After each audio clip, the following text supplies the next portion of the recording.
এভাবে কচুরমুখী রান্না করলে খেতে একটু বেশি টেস্টি হয়। আসসালামু আলাইকুম এভরিওয়ান, আশা করি সবাই ভালো আছেন। আজ রান্না করেছিলাম কচুরমুখী দিয়ে মাছ, আর খেতে কিন্তু অনেক বেশি মজা হয়েছিল।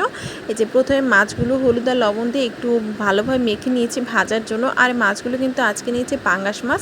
তো এক পিস করে পাঙ্গাস মাছগুলো আমি ভালোভাবে ভেজে নেব, একেবারে এপিট উপিট একেবারে কড়া করে আমি ভেজে নেব, হালকা করে ভাজবো না। আর কচুরমুখীর সাথে কিন্তু যে কোনো মাছই খেতে খুব ভালো লাগে, হ্যাঁ বিশেষ করে চিংড়ি মাছ বা ইলিশ মাছ দিয়ে খুব বেশি ভালো লাগে। তো এই পাঙ্গাস মাছ দিয়ে কিন্তু একটুও খারাপ লাগে না, খুবই ভালো লাগে খেতে। তো আমি যখন পাঙ্গাস মাছ দিয়ে কচুরমুখীটা রান্না করতেছিলাম, তো আমার কাছে মনে হচ্ছিল যে খেতে হয়তো একদমই ভালো লাগবে না, কারণ বাসায় আর কোনো মাছ ছিল না। তার জন্য আমি যে পাঙ্গাস মাছ দিয়ে কচুরমুখীটা রান্না করেছিলাম, তো ভাবলাম যে হয়তো ভালো লাগবে না, তারপরেও পাঙ্গাস মাছ দিয়ে রান্নাটা করলাম, কারণ আমার বাচ্চা এই পাঙ্গাস মাছ অনেক বেশি পছন্দ করে। তার জন্য বিশেষ করে ওর জন্যই আজকে পাঙ্গাস মাছ দিয়ে তরকারিটা রান্না করছিলাম। তো এদিকে আমি পাঙ্গাস মাছটা খুব ভালোভাবে এপিট ওপিট একেবারে কড়া করে ভেজে নিয়েছি। আর এখন রান্নাটা বসিয়ে দেবো। আমি চুলার মধ্যে প্যানের মধ্যে দিয়ে দিলাম সামান্য কিছু পেঁয়াজ কুচিটা একটু ভালোভাবে নেড়েচেড়ে ভেজে এরপর সামান্য একটু পানি দিয়ে দিলাম মশলা কষানোর জন্য।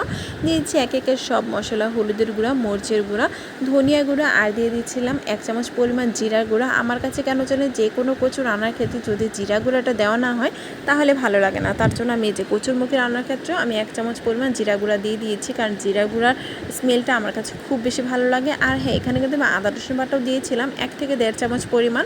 তো আমি মশলাটা খুব ভালোভাবে কষিয়ে নিয়েছি। আমি প্রায় 5 মিনিট ধরে টাইম নিয়ে মশলাটা কষিয়ে নিয়েছিলাম। আর এদিকে যে কচুরমুখী দিয়ে দিলাম, মশলাটা ভালোভাবে কষানোর পরে এই কচুরমুখীটা কিন্তু আমি এর আগেই খুব ভালোভাবে সেদ্ধ করে নিয়েছিলাম। আসলে কচুরমুখী যেহেতু আমাদের বাসার সবাই খুব পছন্দ করে, স্পেশালি আমিও আরও বেশি পছন্দ করি, তার জন্য এই কচুরমুখী রান্নাটা এক এক রকমভাবে আমি এক এক সময় করে থাকি। তো আজকে একটু কচুরমুখীটা একটু ভালোভাবে সেদ্ধ করে কষিয়ে রান্না করছি। আর সেদ্ধ করার সময় কচুরমুখীটা একটু বেশি সেদ্ধ হয়ে গিয়েছিল, তা দেখি আপনারা বুঝতে পারছেন। তো কোনো সমস্যা নেই, খেতে কোনো খারাপ লাগবে না, খেতে কিন্তু টেস্টটা আরও বেশি ভালো লেগেছে। এখন আমি কচুরমুখীটার সাথে একটু ভালোভাবে মশলাগুলো মিশিয়ে নেব।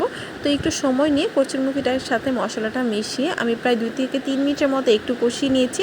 আরও একটু কষালে ভালো হতো, তবে আরও যদি কষানো হয় দেখা যেত কচুরমুখীটা একেবারে গলে যেত।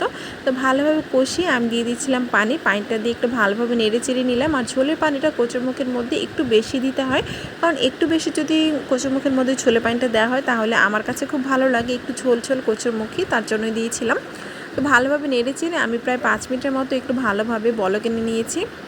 এরপর দিয়ে দিচ্ছিলাম কাঁচামরিচ। তো কাঁচামরিচ দেওয়ার ভিডিওটা আর করা হলো না। এ পর্যায়ে দিয়ে দিচ্ছি মাছগুলো। এখন ভাজা মাছগুলো দিয়ে একটু ভালোভাবে নেড়ে চেড়ে নেবো, আর খুব একটা নাড়াচাড়া করবো না, দেখা যাবে কচুটা একেবারে গলে যাবে। তো এইভাবে মাছগুলো উপর দিয়ে এখন দিয়েছি ধনিয়া পাতা কুচি। ব্যাস, আমার রান্নাটাও কিন্তু একেবারে কমপ্লিট হয়ে গেছে। আমি এখন একটু নেড়ে চেড়ে এরপর তরকারিটা নামিয়ে নেবো চুলা থেকে। আর এই পাঙ্গাস মাছ দিয়েও কিন্তু এই কচুরমুখী খেতে যে এতটা মজার হয় আগে আমিও বুঝিনি, কিন্তু আজ রান্না করে দেখলাম অনেক বেশি ভালো হয়েছে।